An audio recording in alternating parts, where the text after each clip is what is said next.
Episode 3, Power Book 4 Season 2. Man, we got quite a lot of things in this episode. We got another introduction to Rojas, and now confirming that he was actually doing working with the Serbs and actually selling like the drugs through the prison cell. So I was like, oh, okay, because that was like the one thing I was kind of thinking about too. I was just like, if they was to bring back Rojas, who is he affiliated with? But okay, so he's affiliated with the Serbs, and as we see like towards the end where Miguel was just like, wait a minute, how are you and Diamond moving those drugs so fast? Something ain't right. Like he's trying to like figure it out, because as we seen where in the like somewhat in the beginning where Miguel kind of like had, froze two of his guys' fingers, and broke him to like demonstrate between like Tommy and Diamond, like, listen, this is just a warning. And he gave out the warning, like, listen, if you betray me, this is going to happen to you. And I'm like, oh. And then Diamond is just like, nah, I think he knows. And it's just like, well, all it's going to take is just for his guy to be like, well, technically, Tommy heard too. And he probably might think, like, wait a minute. So if Tommy heard, oh, okay. Like, I'm just telling you, it's just like a matter of time until they start, like, putting all the dots together. Or if Rojas, because, I mean, okay, like, we got more information that Diamond was the one that put Rojas in that wheelchair. So I'm like, oh, okay, damn, they probably had some crazy fight back in the days in Chicago. But all it's going to take is for Rojas to, like, really, get, like, a connection to Miguel and actually tell him, like, well, all this extra stuff that's coming here. I mean, it could be anything. It'd be like, wait a minute, this and that time, whatever. It'd be like, oh, okay, so they probably did have my drugs or whatever. Because it's just a matter of time. And Tommy is just chilling. He's just like, man, because Diamond telling him, he like, yo, we got the task force. They got the task force out, and they gonna be looking for us. And he like, well, it's just what it's just another day. And I mean, to Tommy, he dealt with a task force before, and to him, it's really no surprise. He's just like, it's whatever. Like, we gonna beat these task force, whatever they're gonna try to pull up, it's gonna be fine. So I'm just like, oh my god, like Diamond is shitting his pants, because you got that, and then you got his parole officer. He was giving him a haircut. Just like, all right, give him a haircut, a little trim, this and that, and then he's just looking around like, who you guy coming out in the basement, like, who that guy or whatever. And he's just like, all right, Mr. Sampson, you better make sure things is good around here. I was like, oh no. I mean, he's right, because he has to do his job to make sure Diamond isn't doing anything, funny, right? He has to keep things clean, because as we seen later on as well, when Diamond was actually talking to his lady partner about like expanding the business of selling the drugs into the prison system, and it's just like, okay, so they got a little connection there, which is fine.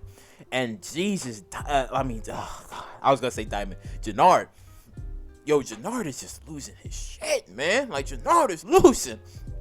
Shanti backed the wrong guy.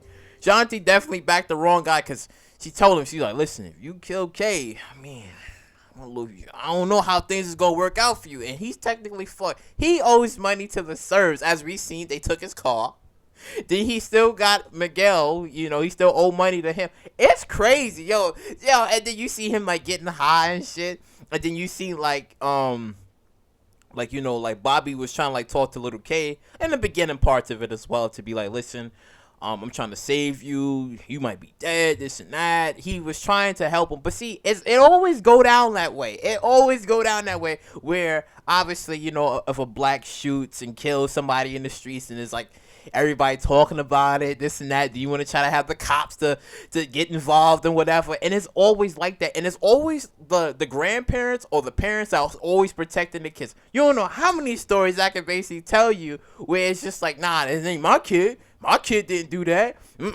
Not my kid. Shit, I remember that time in Brooklyn, 15-year-old kid did some shit, and the cops blasted on him, and they was just like, that's not my son. I don't know what he was doing, and he had a whole gun on him shooting at the cops. Crazy shit. Just crazy shit. But it's like, now he's dead, because it was kind of funny, the call with him and Jenard. They was fighting and shit.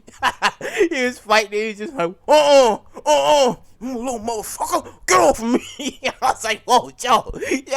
Like, he strangled him, obviously, but then Tommy was being ghosty the entire time, because he was just looking. He's just like, all right, he got the job done. I was like, okay, Tommy. And because we seen, like, later on with Tommy, he actually talks to Walter for like a little bit to confirm like, okay, who was responsible.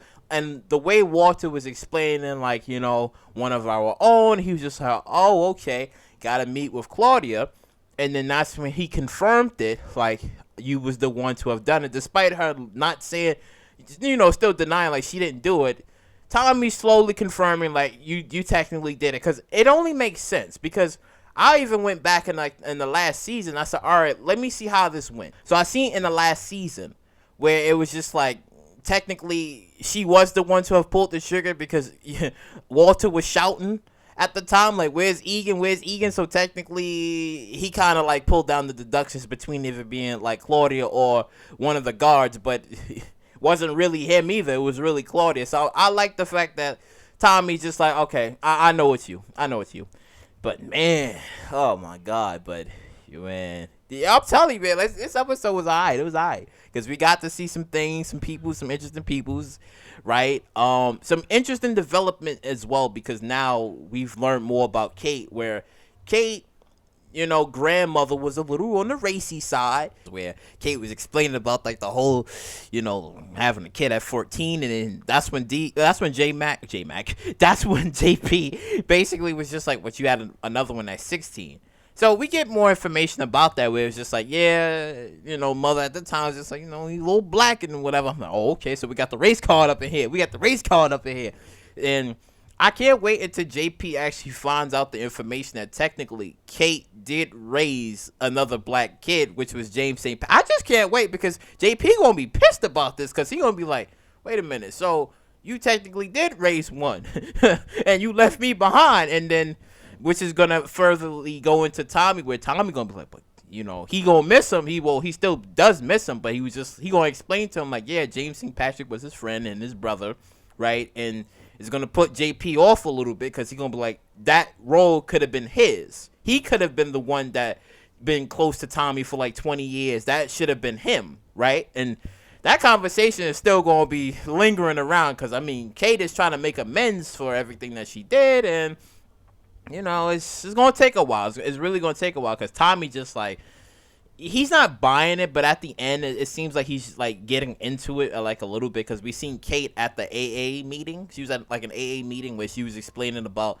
like her past and how she's trying to like fix herself up a little bit and try to change the way she is and stuff. So I'm just like, okay, we're gonna have to like wait on that and see what's gonna happen with Kate. But man, I was just like, jeez. Oh, and you see where like Vic is sabotaging Walter, where he's just like, listen, man, like I'm getting this revenge. And you see him like doing little things, trying to like destroy his business, because he's dead set on getting his revenge against Walter. He's trying to shut down everything. Like, since he learned about the whole Dublin thing, so he's just like, all right, I could like put some moves together and try to like shut down Walter for good. And I'm just like, yo, you see that?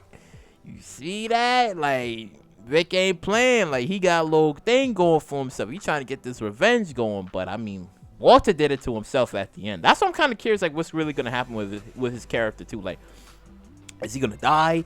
If it's either gonna be Vic or Claudia or Tommy or whoever else that might, or Paulie, any one of those guys or people that actually might pull the trigger on Walter, that's gonna be very interesting, because everybody have a motive to either get rid of Walter or even take down his business or really kill him. So gonna have to wait on that, man. But man, I don't know, like Miguel, the way Miguel's gonna be thinking about these things, he gonna be like, nah, man, I know something going on. Like, how did they know this and that or whatever? And then obviously you still gonna have Jenard owing money to the Serbs. I was just like, they just jacked this car. Like, the way they set up the cars, and they had like one car in the back, two in the front, and then the other one in the front. They just kind of like, chest them.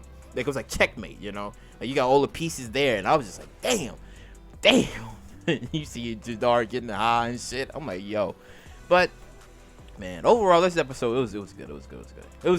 I like what they was telling here. But again, we just gonna have to wait and see what episode 4 is gonna be looking like. But overall, comment down below what you guys think. Like, comment, subscribe, and share. And I'll catch you all in the next one.